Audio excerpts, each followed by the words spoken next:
Welcome, everyone. Good evening. Welcome to our Wednesday night class. Tonight we're learning the Zera Shimshon as well as Rabbi Chaim on Parashat Mishpatim.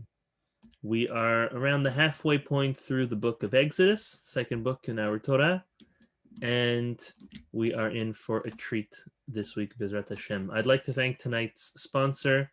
It is the Zaig Law Firm by Justin and Dana Zaig, which is very appropriate for this week, being Mishpatim, has to do with law. And Justin has been one of my students ever since I moved down here to Florida. And he really always tries to find the connections between the Torah and law and try to make sense of it as we learn on a weekly basis. So big thank you to that. And also Bezrat Hashem for a easy delivery and a healthy delivery to his wife, which is due this week, to Dana Zaig. Bezrat Hashem, please God. So let's look at the beginning of this week's Torah portion, and I'm going to share with you the very first verse. We're in Exodus chapter 21, verse 1. Ve'ele hamishpatim asher tasim lifnehem. And these are the ordinances, the laws that you shall set before them. There's a lot to be said on this. Rashi shares with us. He says that this verse is actually a warning and an obligation to Jewish judges, as we refer to them in Hebrew as dayanim. That's the same word as bet din. Din means judgment. So the bet din is the courthouse, and a dayan is a judge.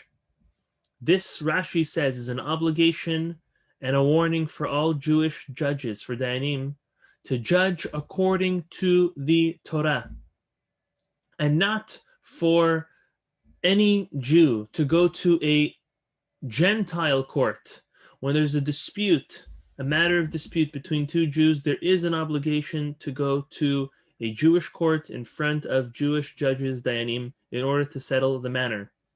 Why? And that is because the Torah tells us exactly how to deal with these situations, and for us to go elsewhere to try to deal with them is in a infraction. It's a show of great disrespect to our Torah. It's also, Rashi says, a mitzvah, an obligation to uphold the system of justice and to make sure to appoint worthy judges who will always mitigate the disputes and rule on all of these disputes in a proper way. The Zera Shimshon brings a midrash. This midrash sounds very harsh, and then he goes on to explain it. The midrash says that Moshe Rabbeinu came and told the Jewish people, Hashem gave us the Torah. If we don't, and he's speaking to them really, he says, if you don't keep the laws that the Torah has, Hashem will take the Torah away from you. Since he gave you the Torah to fulfill it, it is extremely important to make sure to keep to the laws, to adhere that which is written in the Torah. So the Midrash ends off by quoting this verse in Tehillim that King David writes in order to prove this point. It says, Ve'oz melech mishpat ahev, ata konanta misharim. And the might of the king who loves judgment, mishpat utztaka b'Yaakov ata asita. You founded equity, judgment, and righteousness you made in Jacob. This verse is here as a proof to show God's greatness. Ve'oz melech mishpat ahev. Hashem loves judgment, loves justice. And this is what the Zera Shimshon is quoting. This midrash is telling us Hashem said, I gave the Jewish people the Torah. They are to adhere to it, to abide by it, or else HaKadosh Baruch Hu will take it away from the Jewish people. Now, the Zera Shimshon asks a question. He says, why is it that we only see, with regards to the laws of specifically Mishpatim, the laws of Jewish courts and setting up a Jewish court and justice, why is it that only by this mitzvah do we see that Hashem threatens the Jewish people that he will take the Torah away. We don't find anywhere in our Torah or in our Talmud or in the Midrash that Hashem threatens, if the Jewish people do not keep kosher, well, he's going to take away the Torah. Or if the Jewish people steal from one another, oh, he's going to take away the Torah. If they speak Lashon Hara, he'll take away the Torah. Or if the Jewish people don't keep Shabbat, he's going to take away the Torah. We don't see any of that. No such threats are made except for this one. The one of making sure to have Jewish courts, to make sure that the Jewish court system, the Bet Din, will make sure to be instituted, set up, and make sure to be followed through. Why, says the Zera Shimshon, is this the only mitzvah that we see Hashem threatens to take the Torah back? So the Zera Shimshon gives 3 answers. Okay, very, very interesting. Number 1, he says, if the judges are not going to be doing their job when there is any type of dispute, then what that welcomes to the world is an unfortunate abundance of falsehood. And when there is falsehood in the world, there is a great amount of din, a great amount of opposition to humanity, specifically to us Jews. The purpose of the Torah is to bring emet and shalom, truth and peace, which is its purpose is to distance us from lying and falsehood and dispute. So comes Zera Shimshon and says, specifically by the obligation of having a Jewish court and having Jewish judges rule upon matters, if that's not fulfilled, Hashem says you're not using the Torah for what it was there for. You're not using the Torah for its purpose.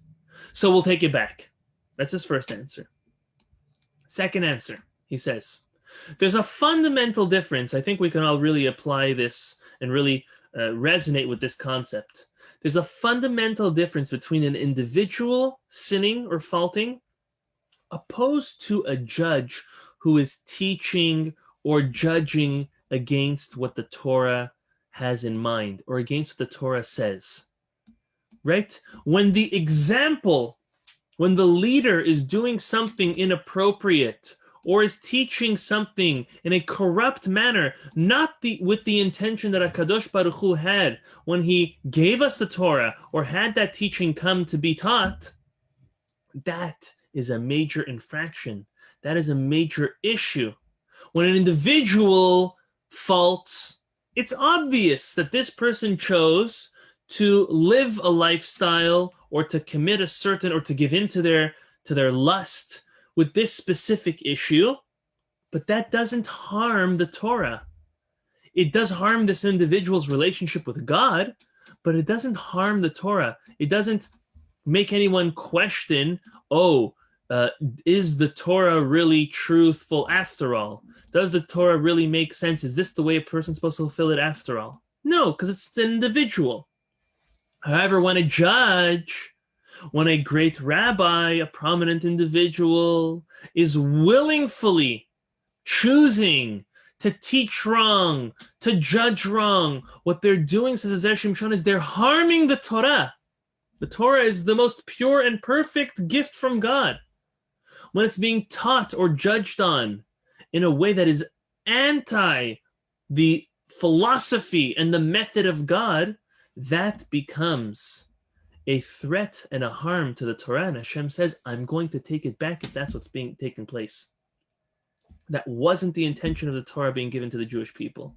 So this is why the punishment is so severe for the Jewish people as a whole. If there are no Jewish court systems or being held, and that there are no Jewish judges, dayanim, being able to help mitigate any type of dispute.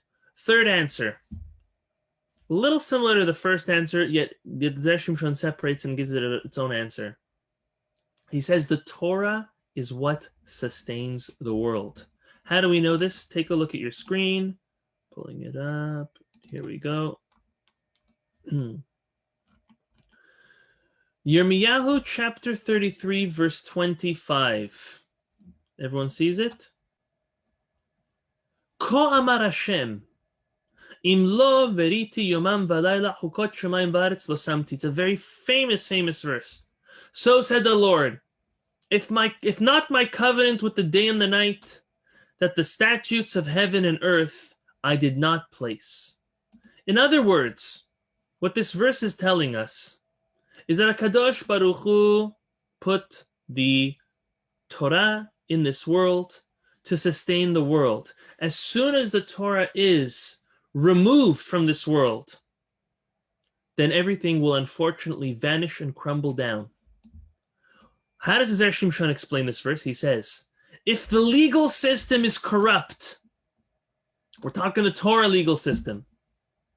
If the legal system is corrupt and judges are judging falsely, then at that point, HaKadosh Baruch Hu says, I'm going to take the Torah as a punishment and not allow it to sustain the world.